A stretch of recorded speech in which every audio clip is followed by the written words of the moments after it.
saya sering bertanya-tanya kenapa Pak Prabowo itu selalu dikaitkan dengan 08. Mula-mula saya tidak tahu. Ternyata setelah saya pikir-pikir, sepertinya bahwa 08 itu memang identik dengan Bapak Prabowo. Karena hanya angka 0 dan angka 8 yang terdiri dari satu garis tanpa terputus dan terus berlanjut. Nggak ada putusnya.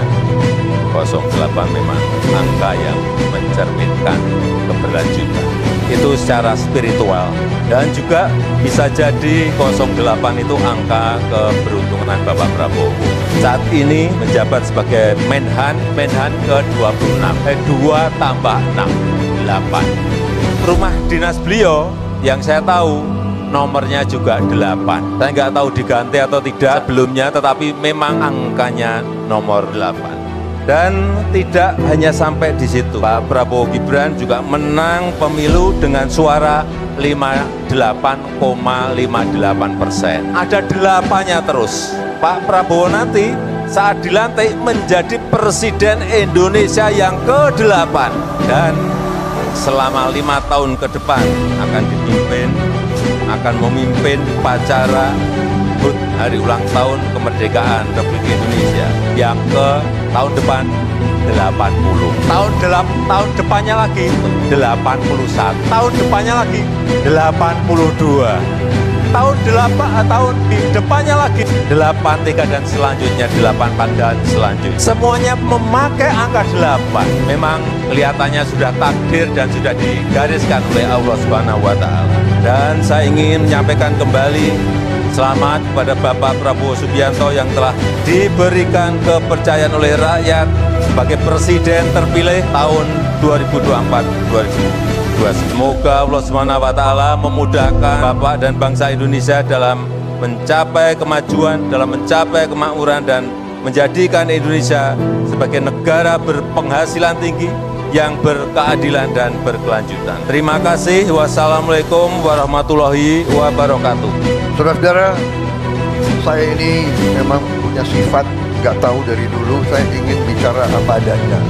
Saya bicara dari hati saya. Saya tidak suka untuk menjilat, saya tidak suka olor, istilah di utara, Pak. Kita pernah bersaing, kita pernah berbeda, Bapak menang, tapi Bapak mengajak saya bergabung. Ini leadership, ini kepemimpinan, ini kenegarawanan, dan ini tidak sering terjadi di mana-mana. Tidak sering terjadi. Dan saya keliling kemana-mana, Pak. Tokoh-tokoh luar negeri selalu bertanya, kok bisa? Kamu kan 2 kali dikalahkan. Ini Pak, orang Indonesia, kita kalah, mereka ketawa, Pak. Anak buah lagi ketawa.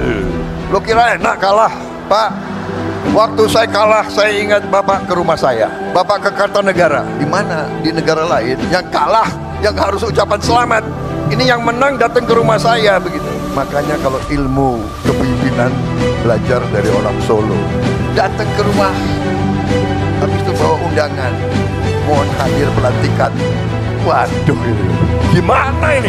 Makanya kalau urusan tentara, pertahanan, banyak Prabowo. Urusan politik, aku datang ke orang Solo ini. Jadi tradisi harus dimulai. Dan maaf para profesor, orang-orang pinter di mana-mana yang banyak bicara di podcast itu. Saya sangat hormat sama Anda memang pinter. Tapi tradisi kita harus berani kita pertahankan budaya bangsa Indonesia sendiri. Budaya bangsa Indonesia, rakyat kita turun-temurun inginnya pemimpinnya rukun. Benar? Kalian suka nggak kalau pemimpin rukun kayak begini? Suka? Di kampung seneng nggak rakyat teman-temanmu kalau pemimpin rukun seperti ini? Nggak apa-apa. Berbeda nggak apa-apa, ya kan? Ngeri-ngeri sedap. Jadi leadership itu, dan saya begitu beliau ajak saya gabung. Setelah saya gabung, dari hari pertama sidang kabinet, ini bukan ngolor lagi. Sekarang beliau ini 2 bulan lagi kurang, beliau akan turun. Untuk apa saya? Iya kan? Saya hanya mau mengatakan rakyat Indonesia yang benar-benar Pak Jokowi adalah pemimpin yang hebat, pemimpin yang baik, yang berpikir untuk rakyat. Dari hari pertama saya ikut kabinet, saya lihat pikiran beliau, kerja beliau, luar biasa Pak. Saya nggak tahu saya bisa ikuti jejak Bapak Pak. 7 kali rapat sehari, bagaimana itu Pak?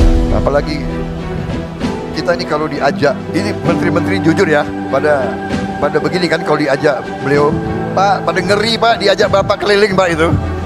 Waduh, ini nggak bisa tidur katanya. Di pesawat itu 5 jam terbang, 5 jam diskusi. Jadi pada untuk alasan Pak, kalau Bapak ajak, mereka itu alasan. Bapak Presiden kami jemput korupsi. Nah, dia mau terbang duluan, nggak berani terbang sama Pak Jokowi. Akal kalian aku sudah tahu ini. Pak, maaf Pak, karena Bapak pilih orang-orang hebat, mungkin sebagian dari mereka di kabinet saya Pak nanti ini. Tapi saya sudah tahu akal kalian. Kalau diajak Pak Jokowi, kami dahulu Pak, kami akan jemput Bapak. Bukan jemput Bapak, dia takut diajak itu.